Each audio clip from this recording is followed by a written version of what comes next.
नमस्कार दोस्तों, माँ सरस्वती इंस्टीट्यूट में आप सभी का स्वागत है। देखिए दोस्तों, पिछली कक्षा में हमने वर्ण वाला टॉपिक समाप्त कर लिया था। तो चलिए आज हम वर्ण से संबंधित कुछ महत्वपूर्ण प्रश्न करते हैं जो एग्ज़ाम में आ चुके हैं और आने की संभावना है। तो पहला क्वेश्चन है दोस्तों हमारा, प्रश्न नंबर 1, किस विकल्प में दोनों वर्ण अल्पप्राण हैं?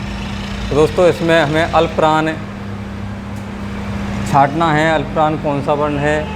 हम पढ़ चुके हैं कि अल्पप्राण में कौन कौन से वर्ण आते हैं। अल्पप्राण में दोस्तों पहला, तीसरा और पांचवा वर्ण आता है। अब देखते हैं इनमें पहला, तीसरा, पांचवा कौन कौन से में है। देखो ए में ते फर्स्ट पहला वर्ण है, थे दूसरा है, ये नहीं होगा, ये अल्पप्राण नहीं होगा।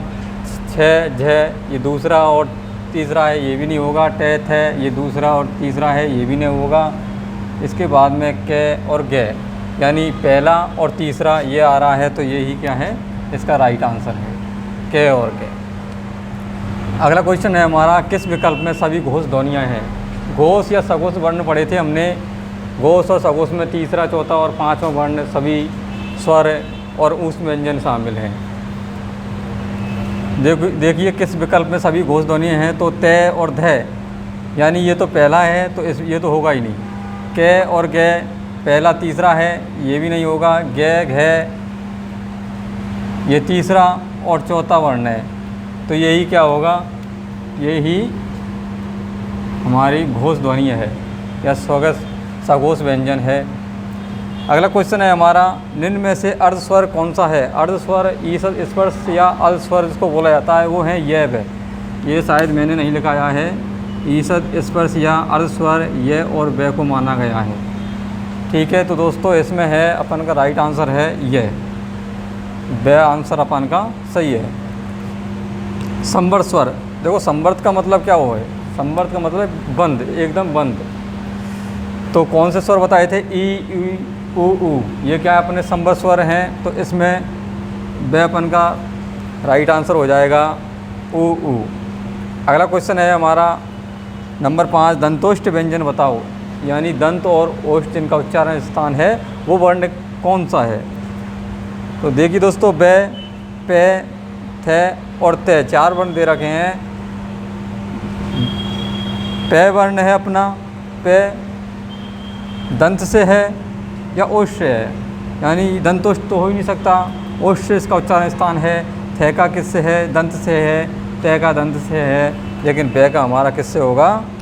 दंतोष्ठ से होगा। तो ए इसका राइट आंसर है। अगला क्वेश्चन है प्रश्न नंबर 6, रे का उच्चारण स्थान है ऋषि वाला, रे का उच्चारण स्थान क्या है?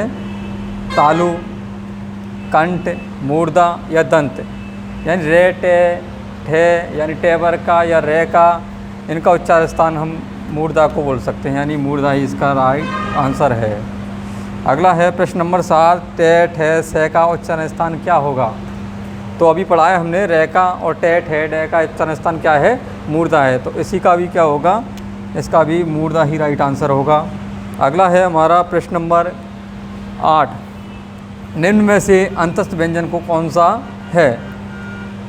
अंतस्थ व्यंजन पढ़े थे हमने, ये रे ले बे। अब देखिए फे तो हमारा क्या है? फे तो ओष्ठ व्यंजन है। दे हमारा दंत है। चे हमारा तालु है और रे हमारा क्या होगा? अंतस्थ व्यंजन होगा, यानी ये अंतस्थ व्यंजन कहलाएगा। इसके आगे है हमारे और भी क्वेश्चन है, उनको देख लेते हैं।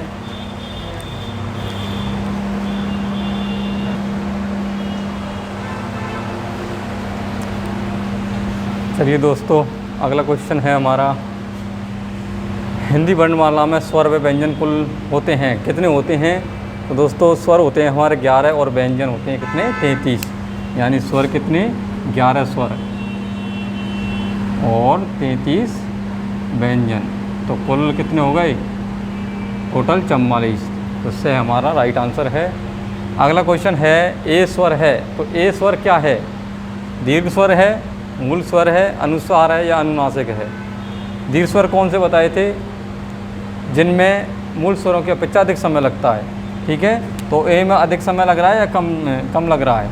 मूल स्वर में क्या होते हैं? मूल स्वर में कम समय लगता है, क्योंकि दीर्घ स्वर में ज़्यादा समय लगता है। तो ए क्या है, दीर्घ स्वर होगा हमारा, क्योंकि इसमें अधिक समय लगता है इसको उच्चारण करने में। अगला है हमारा पे का उच्चारण स्थान क्या होगा। पे दंत, दंत तो किसका है, दंत हमारा तेवर का उच्चारण स्थान है। ओष्ठ, ओष्ठ होगा पे का। मूर्धा ये टे का उच्चारण स्थान है, और तालु चे का उच्चारण स्थान है। यानी चेवर का तो तालु है, मूर्धा टेवर का उच्चारण स्थान है, ओष्ठ किसका, पेवर का उच्चारण स्थान है। तो राइट आंसर इसका होगा पे। अगला क्वेश्चन है स्पर्श व्यंजनों की संख्या कितनी होती है।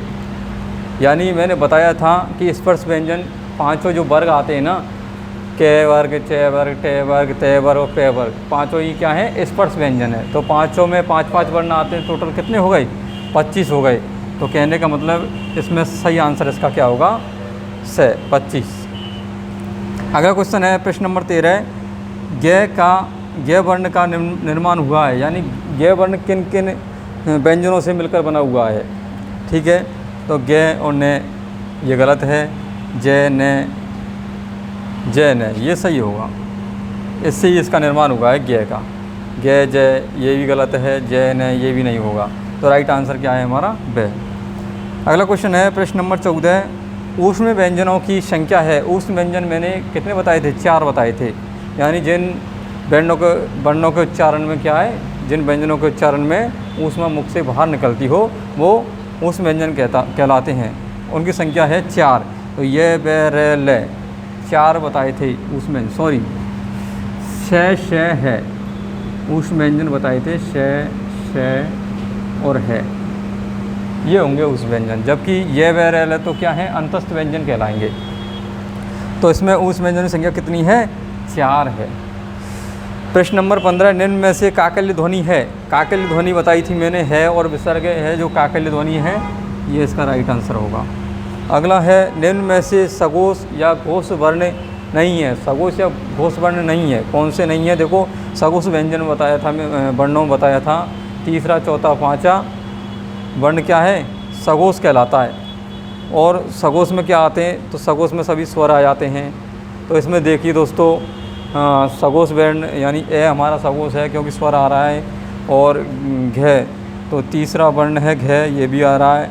ले ये रे ले वे यानी अंतस्थ व्यंजन भी क्या है, इसमें सघोष में ही आते हैं।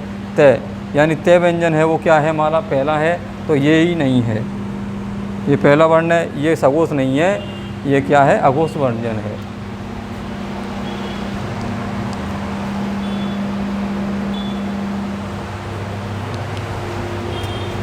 तो चलिए दोस्तों, आगे हमारा क्वेश्चन है अगला नंबर 17, निम्न में से लुंठित व्यंजन है।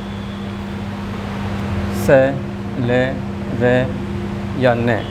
तो लुंठित व्यंजन है दोस्तों रे, यानी इसको प्रकंपित व्यंजन भी बोलते हैं, कंपन होता है। अगला क्वेश्चन है नंबर 18, ए ऐ का उच्चारण स्थान है। तो ए ऐ का उच्चारण स्थान क्या होगा, दंत, कंठोष्ठ, कंठतालु या ओष्ठ। दंत का तो तय वर्ग है, कंठोष्ठ क्या है, कंठोष्ठ किसका है, तो ओ औ का कंठोष्ठ होगा, कंठ तालु होगा ए ऐ का उच्चारण स्थान, और ओष्ठ पे वर्ग का उच्चारण स्थान है। निम्न में से पार्श्व व्यंजन है। तो निम्न में से पार्श्व व्यंजन, पार्श्व व्यंजन होगा हमारा ले, राइट आंसर है वे। निम्न में से नासिक अनुनासिक व्यंजन है, से, ने या ले। इसका राइट आंसर है ने, यानी प्रत्येक वर्ग का 5 वर्ण क्या है, अनुनासिक या नासिक व्यंजन है। प्रश्न नंबर 21 है, च वर्ग का उच्चारण स्थान है। तो दोस्तों पहले बताया था मैं, च वर्ग का उच्चारण स्थान क्या होगा, च वर्ग का उच्चारण स्थान होगा हमारा तालु, जबकि ट वर्ग का उच्चारण स्थान मूर्धा है, और दंत है जो त वर्ग का उच्चारण स्थान है, कंठ हमारा क वर्ग का उच्चारण स्थान है। निम्न में से अग्रस्वर नहीं है। तो अग्रस्वर क्या नहीं है, ए हमारा अग्रस्वर है, ई है, तो अग्रस्वर में ई ए ऐ आते हैं, ठीक है। आ है वो हमारा किस में आता है, फर्स्ट स्वर में आता है आ, तो आ नहीं है, अग्रस्वर क्या नहीं है, आ नहीं है। अगला क्वेश्चन है प्रश्न नंबर 23, निम्न में से संयुक्त व्यंजन है। संयुक्त व्यंजन, संयुक्त व्यंजन की परिभाषा बताई थी दोस्तों, जो 2 व्यंजनों से मिलकर बने होते हैं, ठीक है। तो के तो सिंगल है ही है, इसमें कोई व्यंजन जुड़ा नहीं है। इसमें स्वर जुड़ा हुआ है, तो ये संयुक्त व्यंजन नहीं कहलाएगा। आ है ये संयुक्त व्यंजन, संयुक्त स्वर हो सकता है यहाँ। जबकि त्र, ते में ते प्लस रे प्लस ए, ये त्रय बना है इससे, तो संयुक्त व्यंजन हमारा क्या होगा, त्रय होगा। प्रश्न नंबर 24 है, हिंदी वर्णमाला में प्रत्येक वर्ग में कितने वर्ण होते हैं। तो हिंदी वर्णमाला में प्रत्येक वर्ग में कितने वर्ण होते हैं, यानी प्रत्येक वर्ग में, यानी पे वर्ग है तो उसमें कितने होंगे, 5 होंगे। चे वर्ग में 5 होंगे। तो कहने का मतलब प्रत्येक वर्ग में कितने वर्ण होते हैं, 5 वर्ण होते हैं। तो ये है इसका राइट आंसर, 5 वर्ण होंगे। निम्न में से अयोगवा ध्वनि है, अयोगवा ध्वनि कौन सी है, अनुस्वार है, संयुक्त व्यंजन है, मूल स्वर है या दीर्घ स्वर है। अनुस्वार ध्वनि है, अनुस्वार। अयोगवा ध्वनि किसको बोलेंगे, अनुस्वारों को अयोगवा ध्वनि बोल सकते हैं। तो दोस्तों ये थे हमारे बहुत महत्वपूर्ण क्वेश्चन जो एग्जाम में आ चुके हैं और आगे आने की संभावना है, तो इनको एक बार याद कर लीजिएगा आप।